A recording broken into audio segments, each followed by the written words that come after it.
down, power lines are down. Message of 290 characters follows.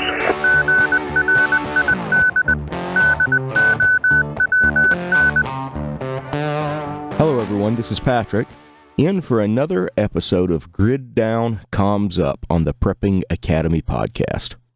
This episode, we are going to finish up the last segments of things that we learned during Hurricane Helene. Now, about 6 months later, I'm finally getting to this, so appreciate you guys being patient. And today we're going to get into some of the nerd stuff. So if you're not into the nerd stuff, I apologize, but I think there's some valuable things to be learned here from an operational perspective that impact our ability to communicate during a disaster, especially when we have to impromptu spin up a larger operation or onboard a lot of people in our community that don't have previous radio experience. That being said, I want to pause just a minute here to bring you guys up to speed and tell you about a couple of different things. The Eastern Tennessee Homestead Alliance Festival will be going on in Townsend, Tennessee in September on Friday the 12th and Saturday the 13th of September this year, 2025. I will be a guest speaker there, so if you want to come out, say howdy. I will be there talking about Hurricane Helene and communications, I believe. But it's a great event. It's a family-friendly event. There's stuff for kids to do. There's fun stuff to check out if you're into homesteading. Last year, we had a blast. It was a great event. So I want to encourage you guys, if you're in the area or within driving distance, to come check it out. And it's in Townsend, Tennessee, which is just an absolutely gorgeous place. So I encourage you guys, come pay a visit, come check it out. I also want to give a shout out to Glenn and Shelby over at Prepping 2.0. They announced that they would be winding down their podcast and kind of moving on to do some other things at this point. I just wanted to say thank you to them and to the great contribution that they've made to the prepping world in the past years of doing their podcast, and just acknowledge that they've been a great contributor to all of us and had an excellent show that's been enjoyed by many. And I want to wish them a great time in the things that they're headed off to do now and the opportunities that God has put in front of them. A lot of times we do things for a certain season and then we get steered in another direction to move on to other things. So I want to wish them well, just say thanks to them. If you listen to that podcast, I'd give them a shout out on social media and say thank you to them for all the hard work and effort they've put into that over the past years. Now, I'm just going to dive right in to the notes that I made during the hurricane. I wrote down several pages of stuff while I was deployed and while I was doing a lot of different work and dealing with different issues and some of the things that came up, and we're going to work through those today, and we're going to talk about some of the things. And I think many of you who have spent any time around me or been on the radio with me and participated in a lot of things know that I am not a fan of the Baofeng UV5R. It has a lot of shortcomings in its operation and in its capabilities. However, it was the most common radio that we saw while we were on the ground. They were everywhere. I cannot tell you how many Baofengs that I programmed over a few weeks while I was doing different things. They were far and above the most commonly seen communications device being used in the impacted area. And they were, of course, because they were the most commonly seen device, they were also the most frequently misprogrammed, broken, and misused device out there as well. So if you are like me and you don't like Baofengs, I would still encourage you to learn how to use them and program them, because in a disaster, you're going to be doing a lot of that if you're a radio person, if you understand what's going on. Because most of the people that were showing up with them didn't know how to use them, didn't have them programmed right. They certainly didn't have them programmed right for the area that they were in, and they didn't know some of the operational tricks to being able to successfully communicate in a grid down. It's one thing when you're out playing with your buddies in the field doing training and somebody ends up accidentally flipping from VFO A to VFO B. On the screen you got two frequencies that you can flip back and forth, and they flip to the wrong one because they're working or they're playing or they're training or doing something, and it gets bumped. And then the next thing you know, you're talking to them, they hear you, and they're pushing the push to talk button and transmitting on the wrong thing. And we saw that happen so many times, to the point where we actually had to have a meeting about it early on with all the volunteers and encourage them to, A, use their keypad lock, and B, put the same thing on both VFOs. I know when you're working, it's really tempting to want to listen to something else that might have something cool or useful on it that's just something to monitor where other things are going on. But the problem becomes when you accidentally end up transmitting on that frequency, and maybe it's a frequency you're not authorized to be on, maybe there are issues with you being there, or it's just that your teammates are trying to get a hold of you and you're in the wrong place and can't reach them.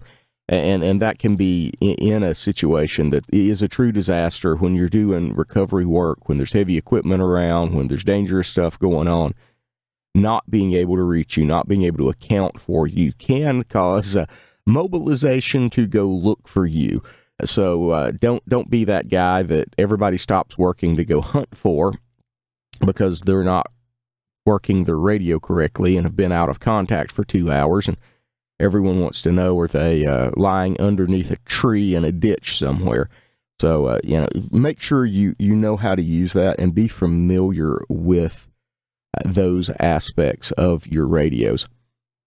The other thing I want to bring up, kind of related, not just to bow things, but to all radios, as we talk about accessories. When you're using stuff hard, accessories get broken. And one of the most common things that I've seen throughout my career in radio professionally is antennas fail all the time. An antenna is a consumable item. They deteriorate from UV exposure. They deteriorate from being flexed and bent all the time, and they will fail. So having extra rubber ducky, the little flexible antennas, is a important thing. Another thing that I will add to that is, and this is kind of a technical little bit thing, there's a lot of, in the prepping world and the preparedness world, attitude that bigger is better. You should run the big long signal sticks or Nagoya antennas, which I got one of those, and the first time I took it in the field, I broke it. So, I got hung on a tree when I was felling a tree and bent the antenna over it. Anyway, I like the signal sticks for that application, but people go with, longer is better because it gets them more range. And it does. But if you don't need that range, longer also gets hung on everything. It pokes you. It gets yanked off your belt and your gear by sticks and twigs when you're in the forest. It gets slammed in the truck door. It sometimes having a shorter antenna when you're working, if it does what you need, is better. So something to consider there as you're selecting your gear. If you need that, then use it. If you don't, then maybe use a shorter antenna. Another aspect is speaker mics. If you're not familiar with speaker mics are the remote microphone and speaker that you see people clipped on their shirt or their collar, so they can wear the radio on their belt, but they can have the microphone up near their ear. That's very common in any kind of work, really, when people are using radios at work, because oftentimes you're in a noisy environment and you don't hear or can't hear easily the radio that's on your belt while you're working. And having that up by your head where your ears are is critical, and it also allows you to respond quickly because you don't have to fumble and get the radio off your belt and get it up to your mouth. You just reach over and smash the push to talk button on the speaker mic and you can talk. Another pro tip here, I know a lot of folks on the internet, they see the guys running around with the 3M tactical headsets that cost $600, $700, $800, depending on the configuration, so they can run their radios and their hearing protection and all that stuff at once. And if that's in your budget and you want to look like you're straight out of Fallujah, then knock yourself out. However, a lot of us don't have that in the budget, or it's just not suitable for the situation that we're in.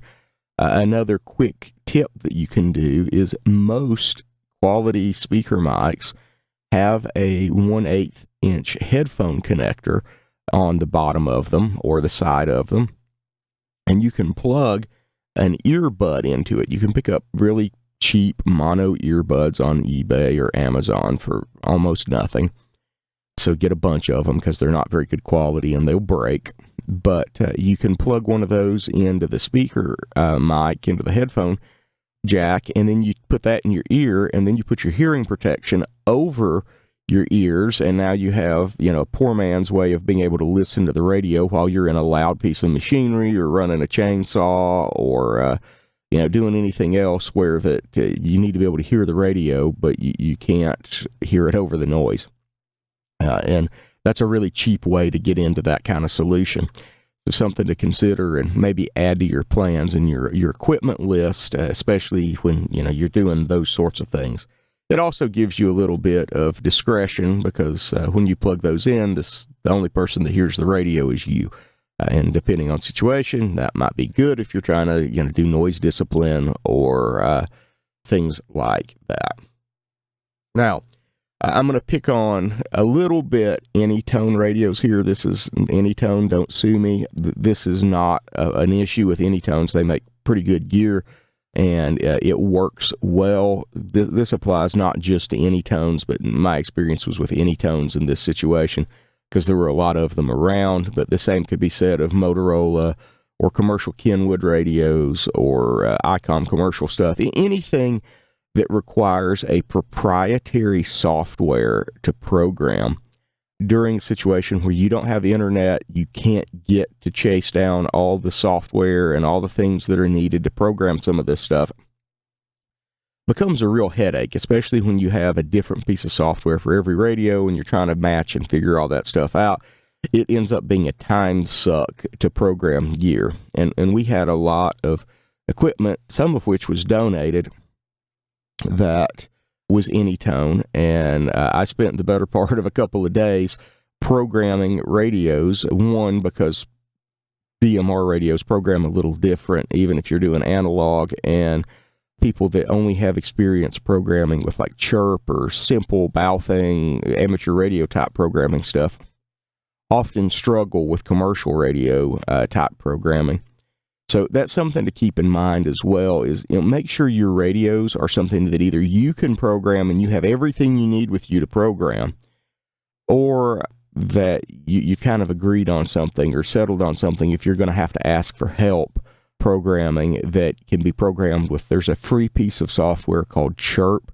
It can program hundreds of different radios, and most people that are into radio have used Chirp at some point and are familiar with it. So if you need help, your radio can be programmed with Chirp. It's really easy to move program from one radio to another with that software without having to bang out a complete new program in a piece of software that's unique to the radio with an Anytone or Motorola or whatever. That's why that on the wildfire grounds, Bendix King radios, BK radios, tend to be king because they have the ability, and no pun intended there, they have the ability to share zones either with a cable, or I think the new ones can do it with Bluetooth, where you can share the program for this particular disaster, this particular activation, just by syncing the two radios together and sharing that zone. And that's a huge time saver. And it means that even the radio tech doesn't have to be there to do it. Just two guys in the field can swap programming real quick with those radios, and that's why they're loved in that area. So similar things in kind of the amateur disaster preparedness realm are kind of underway with a few new radios, and you'll probably hear some more about that as it goes on from me. But that's something kind of coming to our world as well. So make sure you do have the programming stuff and the things you need, especially if you're coming and deploying somewhere to help with a disaster and you're bringing one of those radios. Bring your stuff to program it. Don't expect that somebody there's going to have it. Now, I'm going to move on to a bit of a controversial issue, and my opinion on this actually changed quite a bit during Hurricane Helene, and it has to do with something called the MARS modification on amateur radio. And what MARS modification really is it's opening the radio up to transmit outside of the amateur bands, and those radios are not legally allowed. They're not type accepted outside of the amateur bands.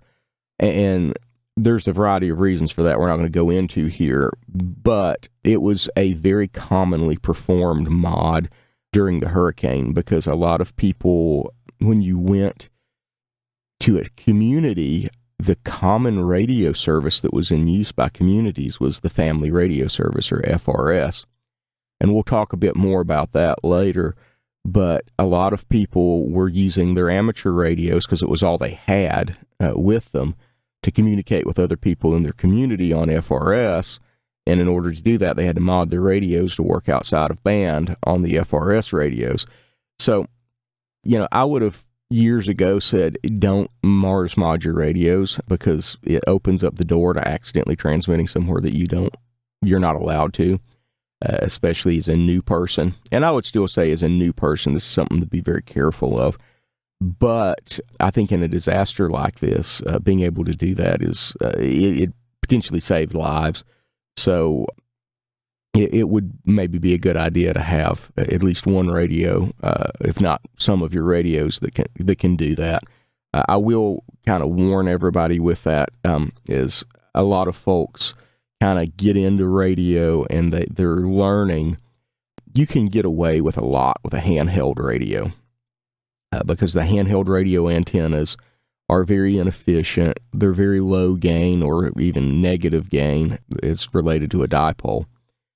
And that causes them to be very broadbanded. So you'll have a handheld that has an antenna that can be used in the commercial bands, in GMRS, FRS, and in amateur bands, and it works just fine and won't hurt the radio.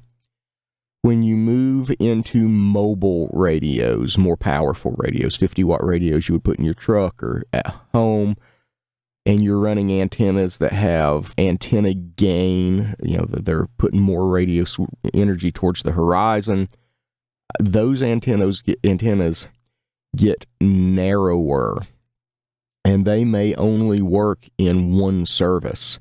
They may only be serviceable just in the amateur bands, or just in the GMRS/commercial bands, or just in that 450 to 460 megahertz commercial spectrum. So make sure your antennas are proper for the band that you're using if you're doing that. Otherwise, you can burn up your radio eventually. And that actually is going to bring me to something further down my list that we're going to talk about now, as we're talking about burning up radios. It is very tempting, particularly in VHF and UHF, when you're in the field, you're setting something up really quick, you need to get on the air. You just put an antenna up, hook it to the radio, and roll with it. And I've done that. I do that with some of my gear. I trust my gear quite a bit because I use it and I go through it and I take fairly meticulous care of it. However, if you're pooling resources with other people, you have new gear coming on scene, all that kind of stuff, I would strongly suggest that once you put your antennas up, you either use a network analyzer or even a watt meter to make sure that your antenna is a good match for your radio and that you do not have an improper radio match. Because I discovered after our deployment that there was a ground plane antenna up that we were using for GMRS, and it had a damaged end connector on it that was not making up correctly with the coax, and we had probably been running that radio into a bad load the entire time we were there. It also probably had a bit to do with some of our coverage issues with that radio as well.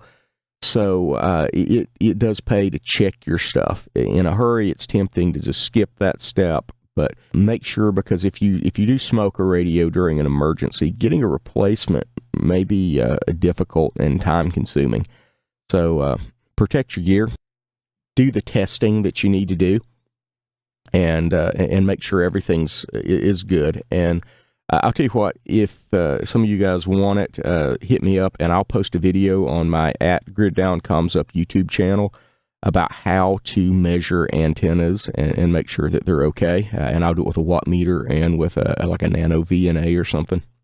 But anyway, kind of moving on. We hinted at this earlier about using keypad locks. So here's a couple of other pro tips from someone who's been in the field. Every good radio that I have used has a way to lock the keypad. So if it's in your pocket or it's on your web gear and you push buttons accidentally, it doesn't change frequencies, it doesn't change functions, it doesn't do something you don't want it to do.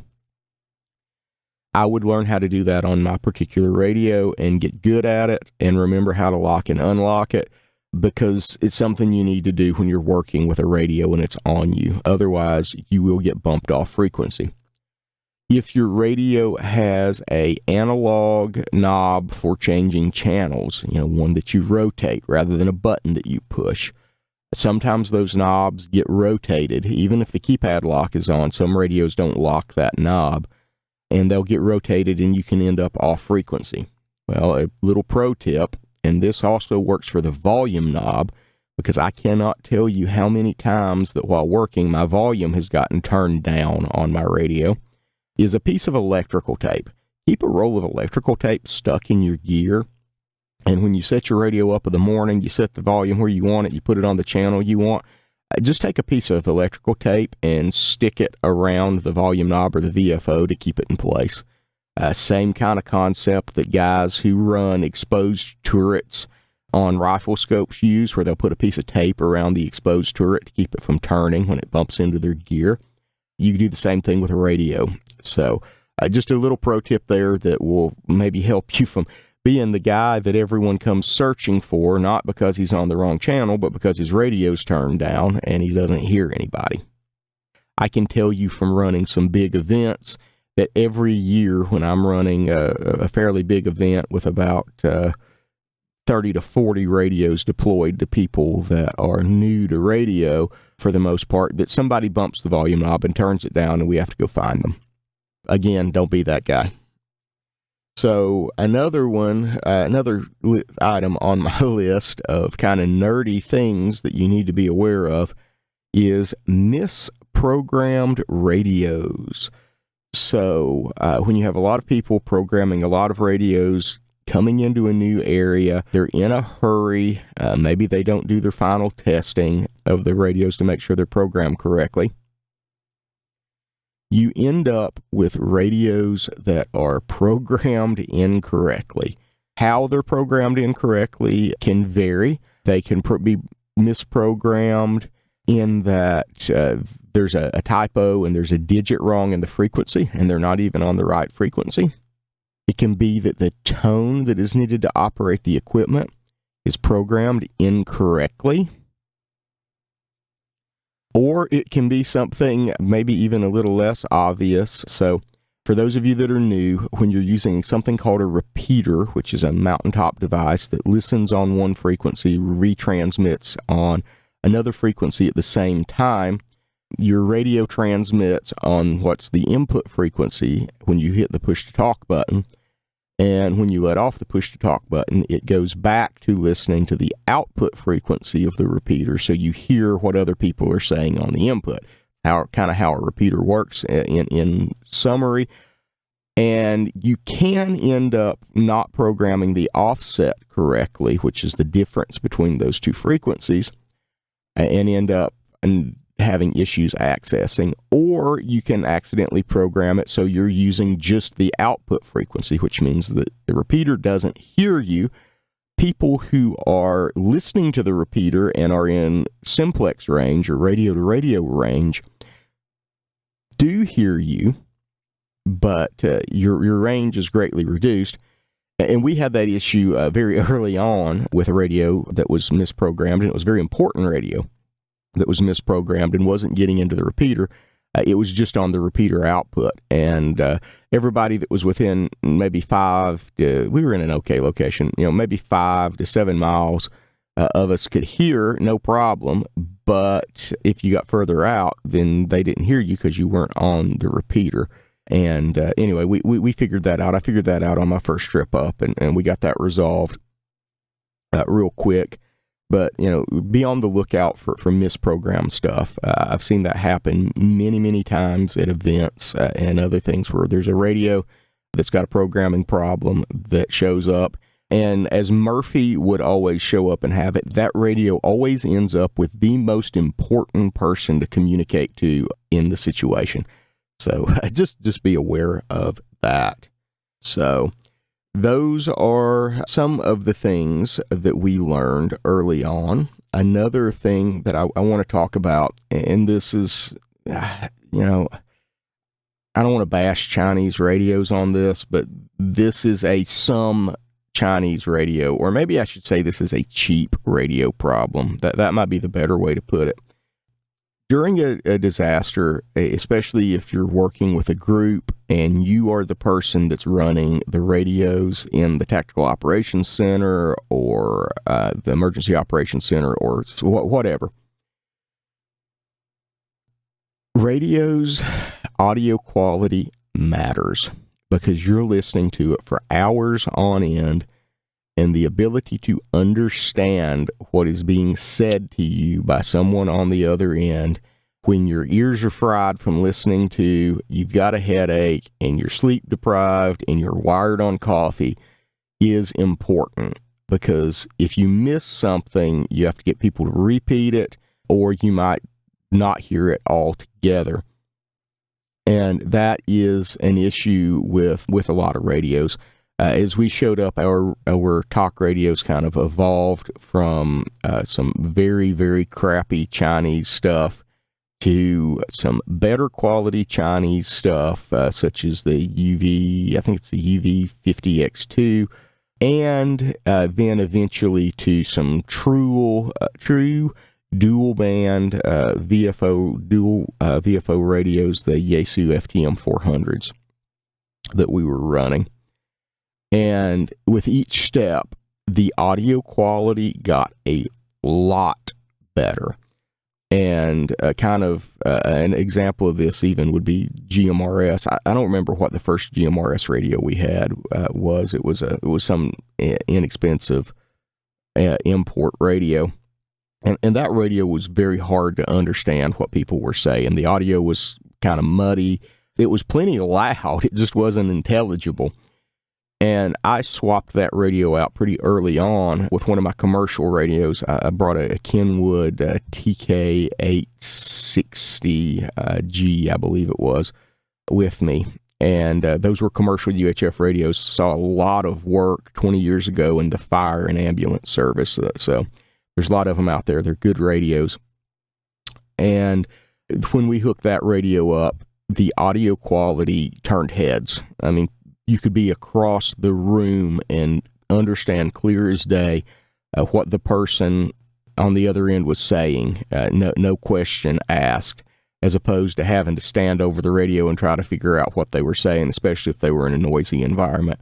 So those sorts of things matter. And if you've never heard a good quality, good sounding radio, then sometimes it's hard to understand that if your experience is limited. But that's just something to be aware of. Another issue we ran into kind of related to that with I think it was the it was either a UV 425 or 250, was the way that the dual VFO on those radios work. And it was very frustrating, because if you're trying to dual monitor, in our case, we were monitoring a ham radio repeater, and we were monitoring the FRS channel that we were using out in the distribution yard. And if somebody keyed up on, say, the another, like, for example, if someone transmitted in the yard on the GMRS side while we were trying to carry on a conversation on the amateur radio side, it would mute up the amateur radio side and drag us off to the new signal. And then you ended up not hearing the rest of what you were being told that was critical on the amateur radio side. So if you have radios like that, I know that supposedly you can monitor multiple things, but you really can't. You can only monitor one active thing at a time. So, it may work for you driving around just casually listening, but in a working environment, you need to be able to hear everything all at the same time, which puts you to having radios that truly can either play both audio at the same time or just using multiple radios. And that's something I have always been a bit of a fan of.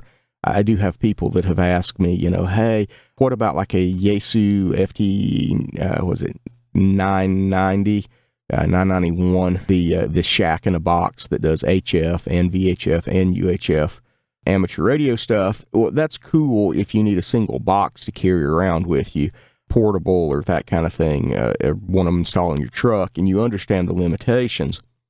But in an actual emergency, you're going to want to listen to maybe something on VHF and something on UHF and something on HF all at the same time. But when you stuff all that stuff in the same radio, you're limited to only listening to one of them at a time. And that is a massive limitation. So be careful of hamstringing yourself that way in an effort to maybe try to save some money or something when you're getting started. I get it. All of us have limitations, but I would encourage you to work around those as quickly as you can. And find, I have a GMRS radio setting in front of me now that I paid $15 for. It's a Motorola Max Track, a 2-channel Max Track. It sets on one repeater. That's all it does. It costs like $15. So there's ways to work around some of that stuff if you're smart, and as you learn. And as you get more familiar with this communication stuff, there's oftentimes ways to make stuff work. So one other issue I want to dive down here as well is the ability to adjust on the fly. Now, I like my commercial radios, my Kenwoods and my Motorolas and that kind of stuff, all well and good, and they're great radios, and I use a lot of them. But in a disaster, oftentimes you got to be able to change something on the fly.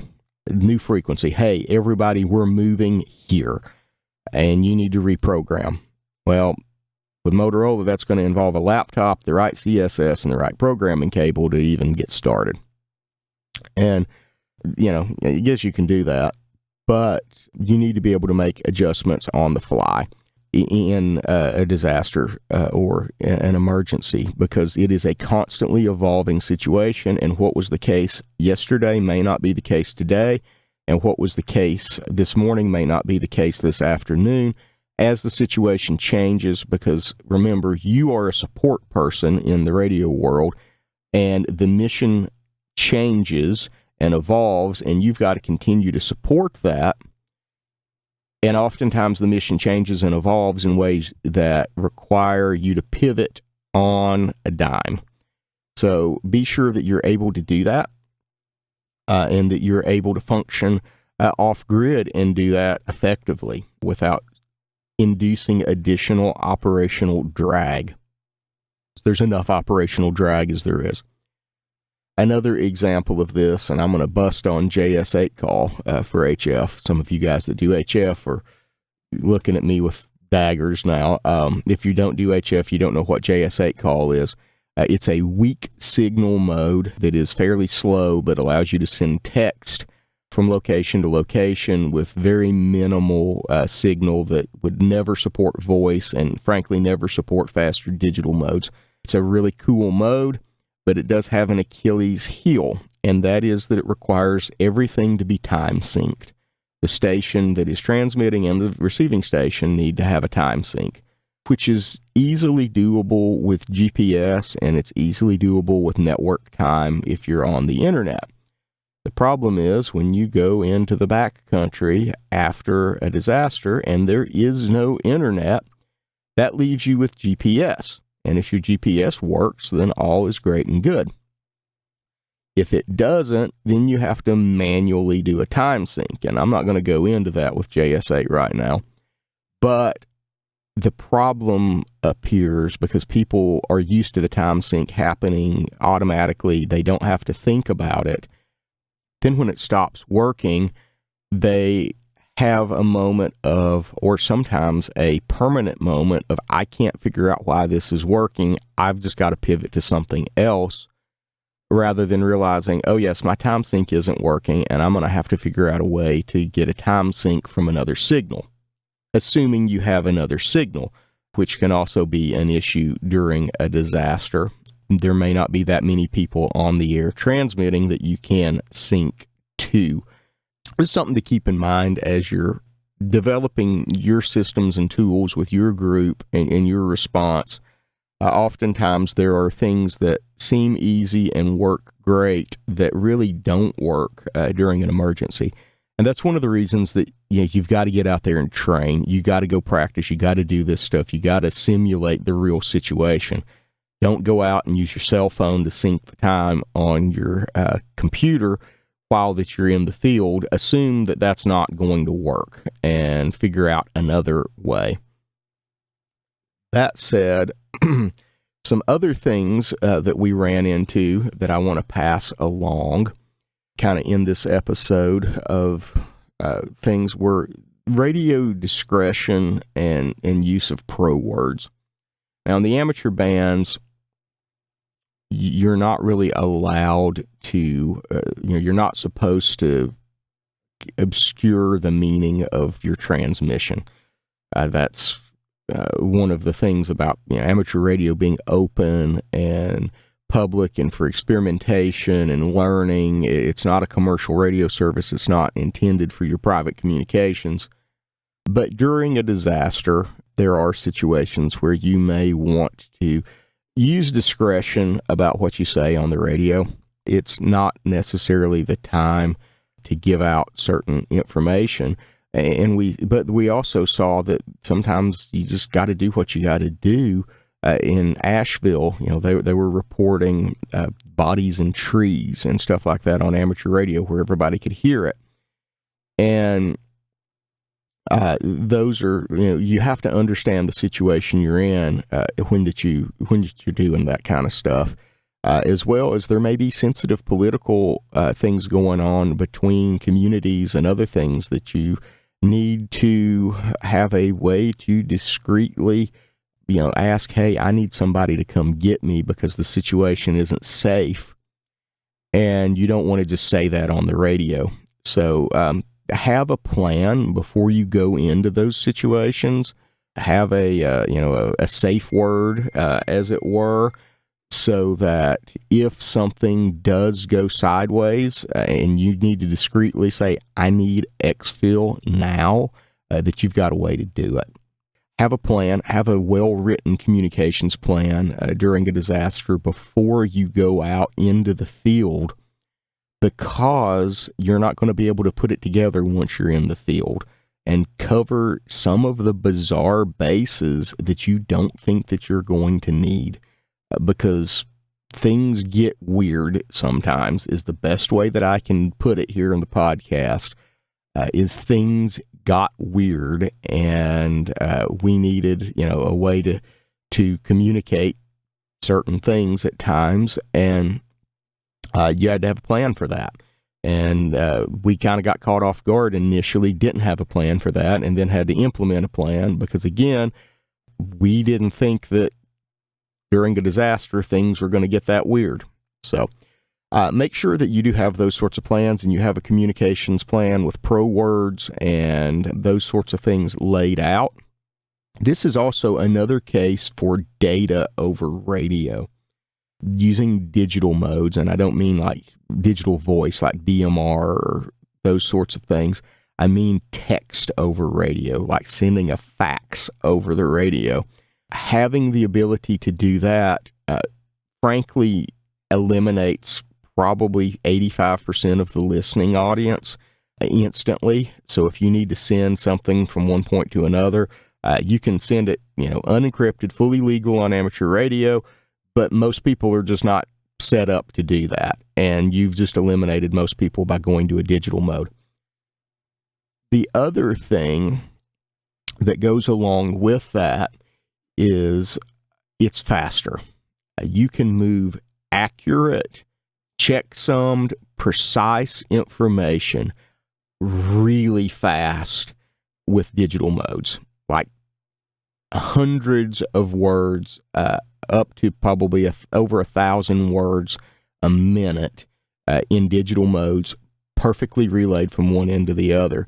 So in an emergency, sometimes when airtime is in high demand, because there's so many people with emergency traffic, there's so much stuff going on, rather than spending 20 minutes on the repeater, hand relaying a bunch of frequencies for different communities and having to repeat 4 or 5 times to make sure everyone got a good copy, if it's just you to another person, do it with data, because you can send it all in like 5 seconds and it's gone and it's done and you're moving on. That's why I push being familiar with data modes, because it gives you some discretion. It also gives you speed. And in an emergency, speed increases your effectiveness and the amount of work that you can get done in a day. It also, in other situations where maybe you don't want to be on the air for a long time, reduces the amount of time that you're on the air for someone to locate you if you are in a more non-conventional situation. So that's a valuable skill. All the software, everything that you need to do, it's free for the most part, and you just have to buy some interface cabling. So there's nothing stopping you other than the will and the time to learn how to do that stuff. So encourage you to do that kind of thing. Plus, between me and you and nobody else that's listening, when the grid goes down, if you are the end of the world as we know it, or without rule of law type person, and you are preparing for that, if you know how to use this stuff and you're sending text, adding encryption to it's no problem. You just encrypt the text. One-time pads, paranoia text encryption, whatever. And then once there's no law about sending encrypted stuff, because there is no law left, you can send encryption all day long if you want to, just by layering that on top of skills that you already have.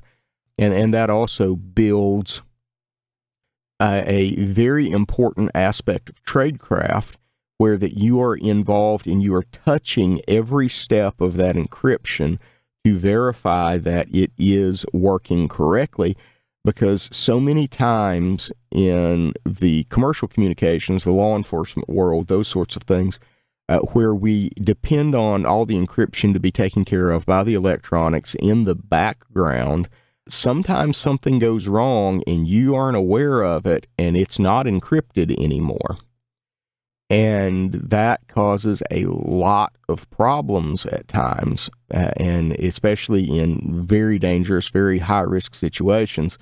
So being, in touch with every step of the way there, it reduces the likelihood of those sorts of things happening.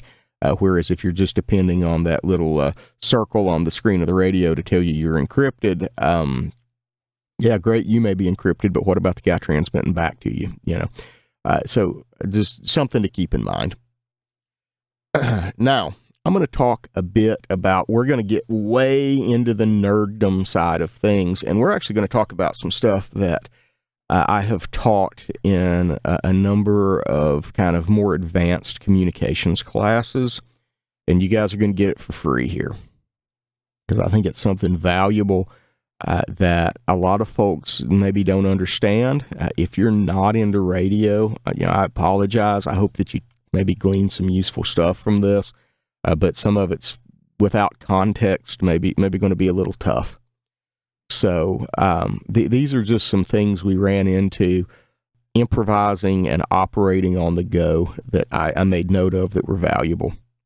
So first, Everybody that's got some radio experience knows that when it comes to the line of sight radio bands, everything above 30 megahertz, height is might. And that means the higher up your antenna is, the further your signal is going to go. So we struggled. We put PVC pipe sections together. We put whatever we could find together to improvise getting antennas higher in locations that we needed to get them higher in, so we had a better footprint. And that's something to prepare for. And I'm going to tell you guys a little tip that I use. So if you're using a lightweight antenna, such as a little wire ground plane or a little Ed Fong J-pole in a PVC pipe, something that doesn't weigh very much, a painter's pole that you can pick up at Home Depot for $50 is a great way to get your antenna 25 feet up in the air. A 24-foot painter's pole works great for that. I have a mount that I built that I can stuff in the trailer hitch of my pickup truck to set up a 24-foot painter's pole and hang an antenna off of it for some extra height. There are people that also use sections of surplus aluminum military mast pieces that they used to put up tarps and all kinds of stuff in the military. And there are commercial solutions to this. A company called Wilbert makes push-up masts. They also make pneumatic ones that have to be mounted to a trailer or something like a truck, something like that, that will go up 100 feet.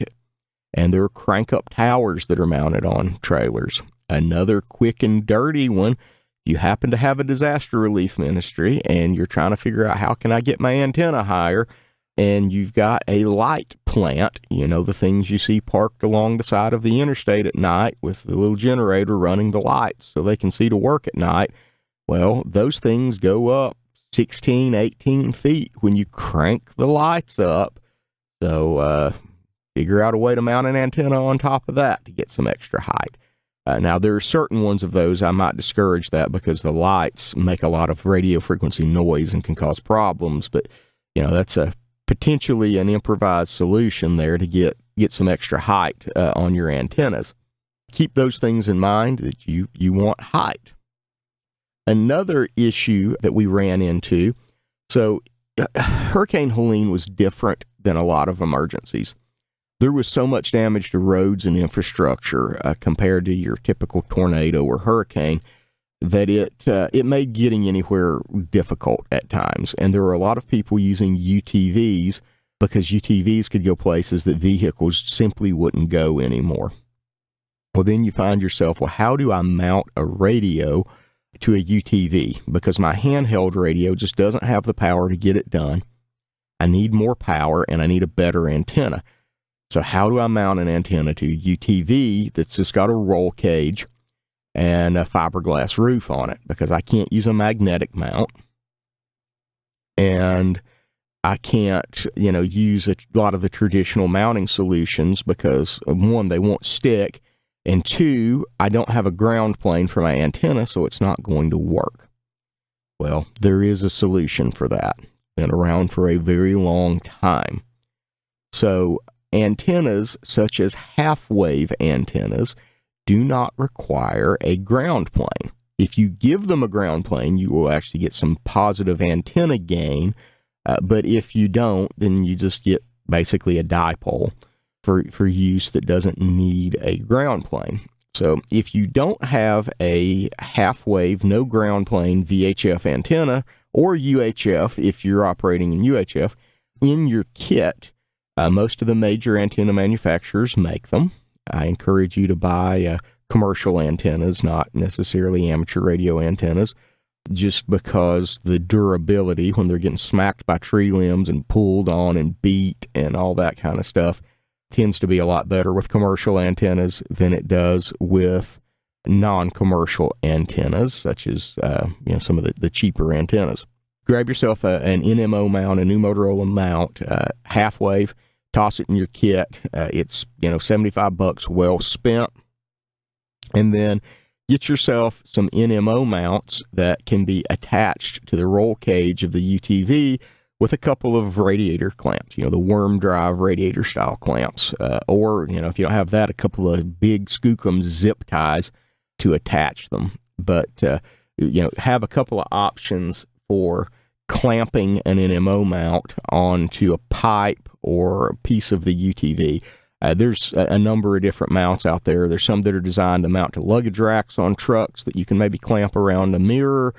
There's all kinds of different mounts out there, and yeah, they're a little expensive. Don't buy the Chinese ones. I know you guys hate me for saying, go buy the expensive ones, but I've stripped the threads out of the Chinese ones so many times that you're going to end up buying 10 of them, and you're better off just buying a good one. And if you've got some fabrication skills, you might even want to build some of your own. You can weld up some good mounts out of some, steel that's not flimsy when weight's not such an issue for something like that. That's that's good and stout, and toss that in your kit with an NMO mount added to it. Another thing where that particular issue kind of comes around again is a lot of modern vehicles. I'm looking at you, Ford, with aluminum truck bodies. Well, magnet mount antennas that we throw on everything in an emergency when we need to add a radio don't stick to aluminum because it's a non-ferrous metal. So you got to figure something else out. And in a pickup truck, usually that's pretty easy. You can just clamp something onto the bed rails in the back, or if you're lucky, they've got a toolbox in the back you can clamp something onto. But you got to have some solution for sticking an antenna onto something that's not magnetic, and that becomes a real pain. There's also some truck bed stake mounts that go where the stake pockets are in the truck bed that you can drop one in, again, with that kind of half-wave antenna to get something going.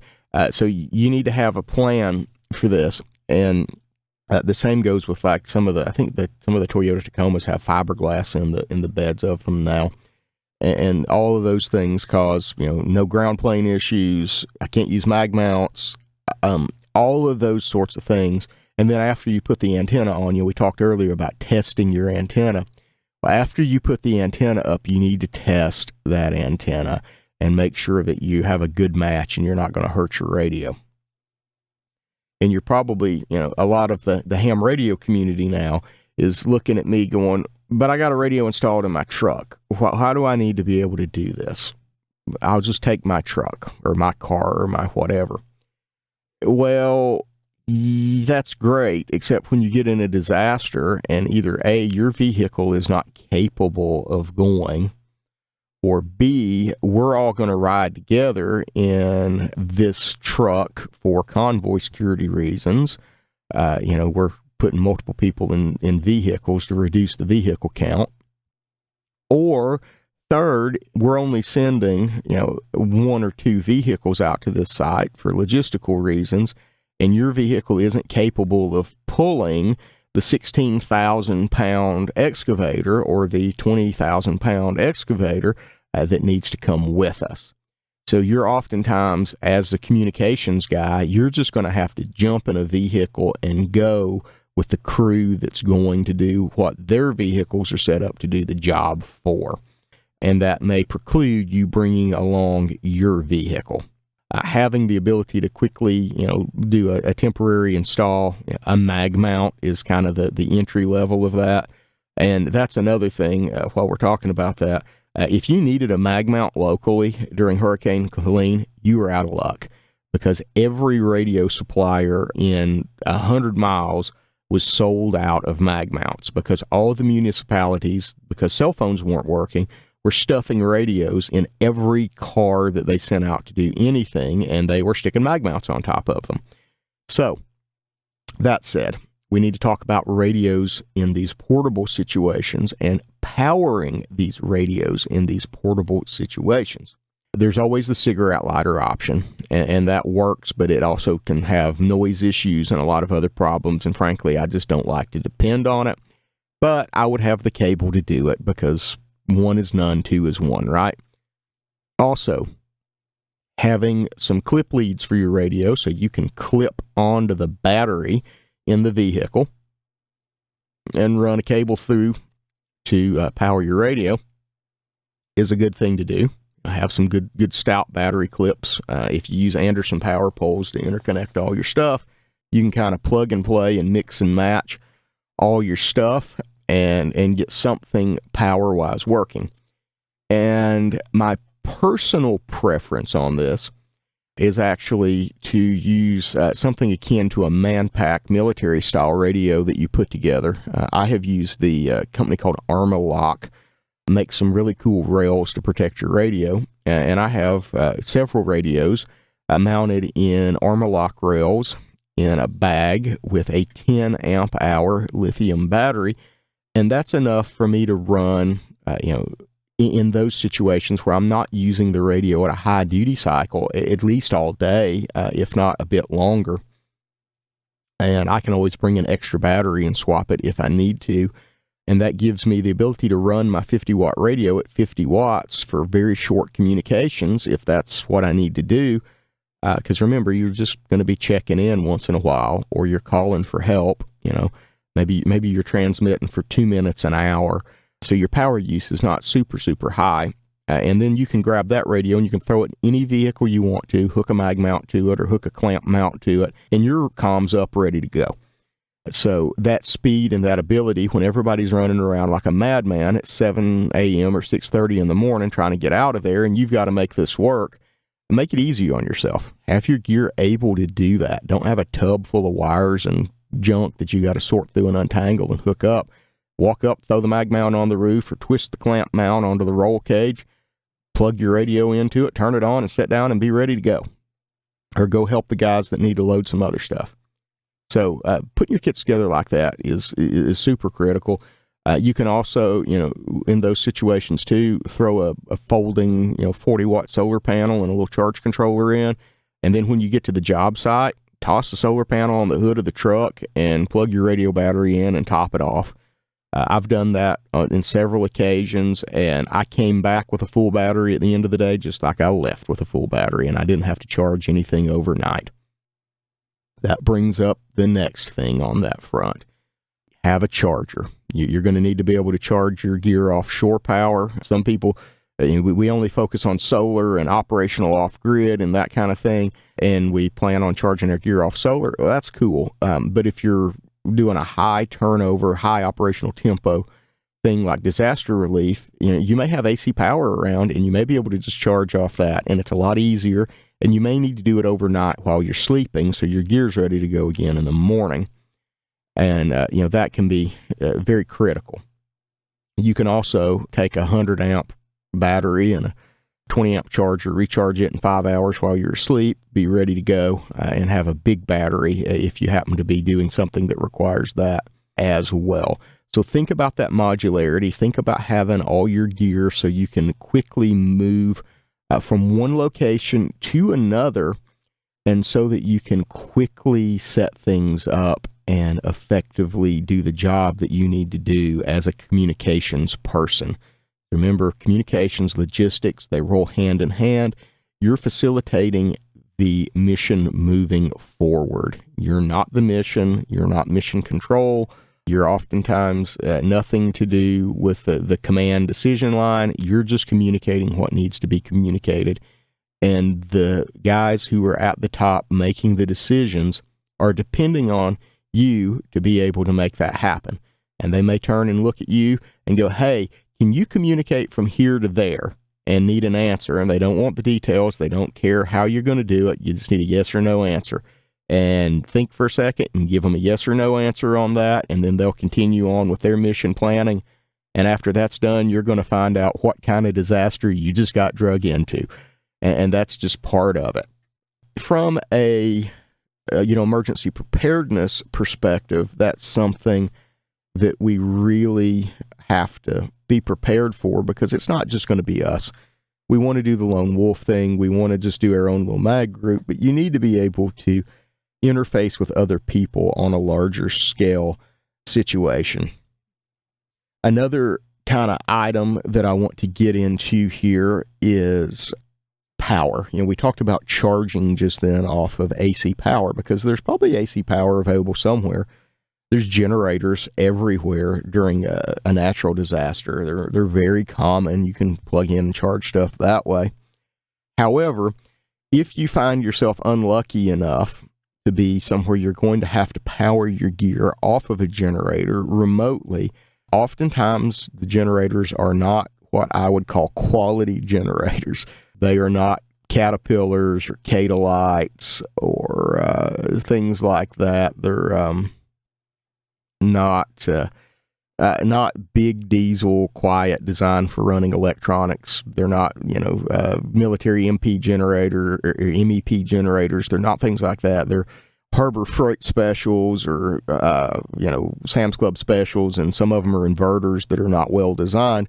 And now all of a sudden you have really noisy power, and what you thought was going to be easy because, I'm going into a place that there's no electricity, and that means the noise floor for communications will be really low, and this is going to be a cakewalk because I'm not going to have a bunch of RF noise to deal with from all the electronics and power and everything around. Wrong. The generator's making more noise than anything that was grid tied ever did, and now you're going to have to deal with it. Adding some Trip Light makes some pretty good power conditioners called isobars. If you don't have one of those in your kit, I'd pick one up, maybe a couple of them. Also, some ferrites of the proper type for different types of noise suppression, and have some EMI filtering and other things set up and ready to go in case you do have to operate off of AC power that is noisy, so you can try to mitigate some of those issues that will creep into your communications equipment. And yeah, it's something else to add, but it's something that can be the difference between you pulling your hair out and not being able to receive well, and you having a much easier time that allows you to focus on the mission at hand instead of dealing with chaos and trouble. If you're looking for ferrites, and I have no official affiliation with this company, they're just who I buy my stuff from. Palomar Engineering has some great information on which type of ferrite to use for what type of interference and how to use it. So I'd peruse their website and spend some time learning about that if you want to get yourself up to speed on dealing with electromagnetic interference. Another thing that I'll add to that, and this comes from my days doing live performance and setting up big venues and those sorts of things in a previous life, the general rule was you put your analog audio cables, whenever they had to pass AC power lines, you would cross those at 90 degrees. So there was the least amount of time possible with them running parallel, so that you did not have the opportunity to induce noise onto the other cabling. And this is true in the radio world of trying to keep RF off of our DC circuits and our other stuff. So try to run your DC cabling at 90 degrees to your AC cabling in the field. Try to run your coax to your antennas at 90 degrees so you don't pick up noise from the stuff in your transmission lines. Just try to not run anything parallel with AC power cabling, and that'll remove a lot of your issues as well. So just a pro tip from the guys in the field that have done this for years. Those are a couple ways to try to mitigate interference and RFI. We're going to take a break here and pick up with the second half of this episode next week, as we discuss some more of the technical lessons learned during Hurricane Helene. I want to thank everyone for listening and encourage you to go visit www.preppernet.net to learn more about PrepperNet. Visit www.preppernet.com as well. Also, check out @GridDownCommsUp, my YouTube channel, for some content that is posted occasionally, very occasionally, on HF Digital and other radio communication stuff. I want to remind everyone that every Sunday night, currently at 2100 Eastern, 20 Central, 9 p.m. Eastern, 8 p.m. Central, for those of you that don't do 24-hour clocks, we do a 40-meter HF Digital Net on 7.090 megahertz. Upper sideband using the mode Contestia 4250, which is available in the free software suite of FL Digi. If you understand what any of that stuff meant, we encourage you to come over and join us at 900 on the Waterfall. Say hello and start building that network. We'll pick this up next week with the second half of this episode. 7-3 all, and have a blessed week.